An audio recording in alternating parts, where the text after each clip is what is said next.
নমস্কার। জয় মা তারা, জয় গুরুবান। আশা করি সবাই ভালো আছেন, সুস্থ আছেন। আপনাদের ভালো থাকা আর সুস্থ থাকা নিয়ে কিন্তু আমি প্রতিদিন কিন্তু আপনাদের কাছে পৌঁছে যাই।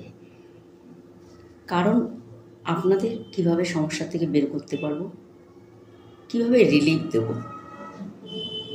সেই জন্য বলি চ্যানেলটি সাবস্ক্রাইব করবেন। অবশ্যই আমি পাশে থাকবো। যে কোনো সমস্যার জন্য কিন্তু আমি আপনাদের পাশে সবসময় রয়েছি। ঠিক আছে, চ্যানেলটি অবশ্যই সাবস্ক্রাইব করবেন। আপনাদের যে কোনো সমস্যার জন্য কিন্তু আমি যাতে সমাধান করে দিতে পারি। আচ্ছা, যদি কোনো রকম জটিল কোনো সমস্যা থেকে থাকে, একবার অন্তত আমার সাথে যোগাযোগ করে নিতে পারেন। আমার সঙ্গে যোগাযোগ করতে গেলে কিন্তু অর্থের প্রয়োজন হয় না। যে কেউ আসতে পারবেন, আমার কাছে দরজা খোলা আছে। আমি সবার পাশে থাকি, সবাইকে সাহায্য করি। ঠিক আছে, অবশ্যই যোগাযোগ করবেন। যদি জন্মছক না থাকে, হাত দেখিয়ে নেবেন। হাতেও কিন্তু মানুষের ভবিষ্যৎ কিন্তু সব লেখা থাকে, অতীত, বর্তমান, ভবিষ্যৎ তিনটেই কিন্তু যেরকম হাতেও লেখা থাকে, সেরকম কিন্তু জন্মছকেও থাকে। এই কারণেই বলি, একবার জন্মছকটা বা হাতটা দেখিয়ে নিন, তাহলে কিন্তু রাস্তাটা চিনে যেতে পারবেন। আমার কাছে আসলে যে বড় বড় স্টোন লাগবে এরকম কোনো ব্যাপার না। আমি কিন্তু সবাইকে স্টোন দিও না। আমি কিন্তু রাস্তাটা শুধু বলে দিই, আপনার জন্য সঠিক রাস্তা এইটা, আপনার জন্য ভুল রাস্তা এইটা। এটা যদি বলে দেওয়া যায়, আমার মনে হয় অনেক মানুষকে কিন্তু রিলিফ দেওয়া যায়, এটা আমি মনে করি। স্টোন পয়সা খরচা করলে যে রাস্তা খুলে যাবে, এটা কিন্তু না। ভাগ্যে যেটা আছে সেটা তো পাবেই। তার সাথে বলো, রাস্তাটা কিন্তু খুলে দেওয়া যায় যে আপনার জন্য সঠিক রাস্তা। একজন জ্যোতিষী মানেই হচ্ছে সঠিক রাস্তা, আর কিচ্ছু না। জ্যোতিষী মানে হচ্ছে সঠিক রাস্তা। কারণ দীর্ঘ 26 বছরের যোগ্যতার থেকে আমার যে মানুষগুলোকে আমি একটা সঠিক রাস্তা দেখাতে পাচ্ছি, যে মানুষগুলোকে ভুল রাস্তার থেকে বের করে নিয়ে এসেছি, এই কারণেই বলছি একটা সঠিক রাস্তা বাছুন। ভুল রাস্তায় যাবেন না, অপমানিত হবেন, সময় নষ্ট হবে। ঠিক আছে, কোনো লাভ হবে না।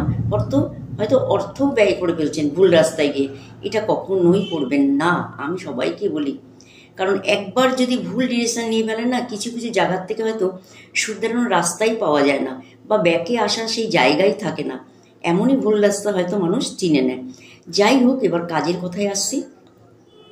কাজের কথাটা হচ্ছে, যদি মনে করেন যে অনেক মহিলাদের থেকে আপনি অপমানিত হচ্ছেন, বহু মানুষ আছে তো না, আত্মীয় স্বজনের থেকে অপমানিত হচ্ছে, হয়তো শ্বশুর শাশুড়ির থেকে হচ্ছে, আত্মীয় স্বজন, যে কোনো আত্মীয় স্বজনের থেকে অপমানিত হচ্ছে, হয়তো কোনো কারণে একটা সময় আপনার সঙ্গে মনের মিল হয়নি, বা কোনো কারণে আপনার সঙ্গে হয়তো এমন একটা সিচুয়েশন তৈরি হয়েছিল, সেখান থেকে হয়তো আপনার সঙ্গে কিছুতেই তাদের একটা ভালো সম্পর্ক হচ্ছে না।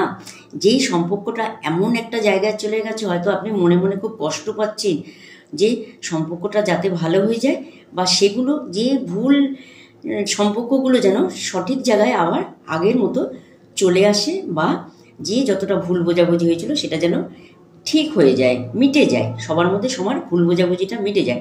কিন্তু দেখুন, কেউ কারোর কাছে তো ক্ষমা চায় না, বা ভুল বোঝাবুঝি হতেই পারে, যদি ক্ষমা চায় তাহলে কিন্তু সব মিটে যায়। কিন্তু এখন এমন একটা দিন এসে গেছে, কেউ কারোর কাছে ক্ষমা চেয়ে কোনো মতেই ছোট হবে না। এটা তো আছে, ঘরে বলুন আর বাইরে বলুন, অনেক পরিবারে আছে। আমি বলছি না সব জায়গায় আছে, সব আত্মীয় স্বজনের মধ্যে আছে, আমি বলছি না, অনেক জায়গায় আছে এটা। হয়তো পাড়া প্রতিবেশী বলুন, আপনাকে মহিলা এমন অপমান করছে, বা আপনি কাজের জায়গায় বলুন, আপনাকে মহিলা অপমান করছে, আপনি ভালো কথা বলছেন তাও যেন আপনাকে অপমান করছে। আপনি ঘরে হয়তো দেখেন ভালো কথা বলছেন, তাও হয়তো আপনাকে অপমান কথা বলতে ছাড়ছে না, বা আপনাকে একটা কথা বললে 10টা কথা শোনাচ্ছে। মানে যে কোনো কথাই আপনি অপমানিত হচ্ছেন। যদি বারে বার এরকম অপমানিত হতে থাকেন, সেই ক্ষেত্রে কিন্তু আমরা একদম ভেতর থেকে কিন্তু ভেঙে যায়। অনেক পুরুষ আছে ভেতর থেকে ভেঙে যায়, হয়তো প্রকাশ করে না, মনে মনে কষ্ট পায়, হয়তো কিছুতেই সেখান থেকে বেরোতে পারে না। মহিলাদের থেকে যে কষ্ট পাওয়া পুরুষদের, সেখানে যে পুরুষরা কতটা ডিপ্রেশন পায়, হয়তো না বন্ধুর সঙ্গে শেয়ার করতে পারে। বন্ধুকে শেয়ার করলে হয়তো বন্ধু সুযোগ নেবে, বা কোনো মহিলাকে শেয়ার করলে হয়তো সেই মহিলাও আপনার থেকে সুযোগ নেবে, তাই না? এই জন্য কাউকে হয়তো আপনার কষ্টের কথা আপনি কিছুতেই বলতে পারছেন না। যে কোনো মহিলা আপনাকে খুব কষ্ট দিয়েছে, আপনি কাউকে বলতে পারছেন না, হ্যাঁ, বা অপমান হচ্ছে, সেখান থেকে দিন দিন ডিপ্রেশনে চলে যাচ্ছেন, বা সেখান থেকে আপনি বেরোতে পারছেন না। এই অপমানের থেকে তো আপনি বেরোতে চান না। আমরা সবাই অপমান হলে কী হয়, সেখান থেকে বেরোতে চাই, যে না ওই ডিপ্রেশনে আর থাকবো না, ওই ডিপ্রেশন যাতে আমাকে আর না দেয়। কারণ ডিপ্রেশন নিয়ে কতদিন আমরা ফেস করবো, তাই না? এক মহিলারা যদি ডিপ্রেশন দেয়, সেক্ষেত্রে আপনি কি করবেন আপনাকে আমি বলে দিচ্ছি, খুব সহজ একটি উপায় আমি বলে দিচ্ছি।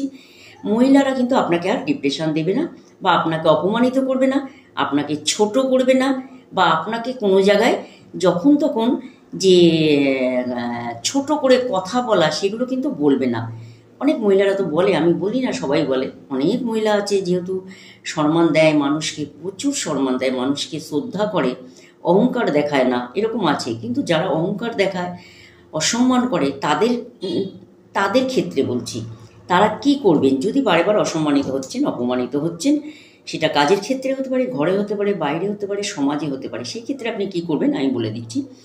একটু কাঁচা দুধ নেবেন, ঠিক আছে? আর কি নেবেন? একটা রূপোর টুকরো নেবেন, আর একটু আতপ চাল নেবেন, ঠিক আছে? এটা যে কোনো দিন করতে পারেন, তাতে কোনো অসুবিধা নেই। যে কোনো সময় করতে পারেন, তাতে কোনো অসুবিধা নেই। এটা পুরুষরা করবেন। যদি মহিলাদের থেকে অপমানিত হচ্ছেন, বারে বার হচ্ছেন, বঞ্চিত হচ্ছেন, দুঃখ পাচ্ছেন, কষ্ট পাচ্ছেন, ভেঙে যাচ্ছেন, ভেতর থেকে আনন্দ থাকতে পারছেন না, সেই হিসাবে কিন্তু অবশ্যই করবেন। কি করবেন? একটু আতপ চাল নেবেন, একটু কাঁচা দুধ নেবেন, একটি রূপোর টুকরো নেবেন।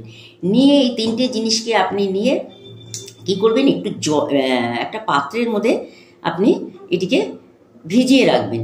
স্টিলের পাত্র কখনোই নেবেন না, স্টিলের পাত্র কখনো নেবেন না। কারণ জল, কাঁচা দুধ আর হচ্ছে রূপোর টুকরো, তিনটেই হচ্ছে চন্দ্র।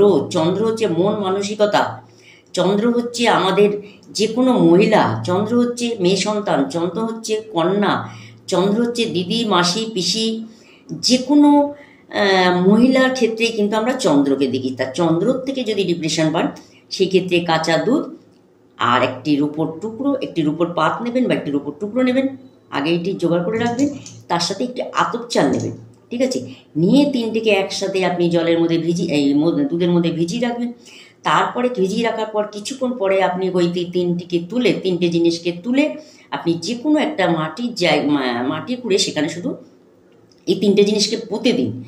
দেখবেন এই পুঁতে দেওয়ার পর দেখবেন আপনি যে কষ্ট পাচ্ছিলেন, আপনি যে ডিপ্রেশন পাচ্ছিলেন, আঘাত পাচ্ছিলেন, ভেঙে পড়ছিলেন, বা কেউ আপনাকে আত্মীয় স্বজন হোক কেউ খুব কষ্ট দিয়েছে, সেখান থেকে দিনে দিনে সব সময় একটা চিন্তা করছিলেন, দেখবেন এই তিনটে জিনিস যখন ভিজিয়ে রেখে তারপরে আপনি মাটির মধ্যে এটিকে মাটির ভেতরে ঢুকিয়ে আপনি চাপা দিয়ে দেবেন, তখন দেখবেন আপনি খুব আনন্দে থাকতে পারবেন।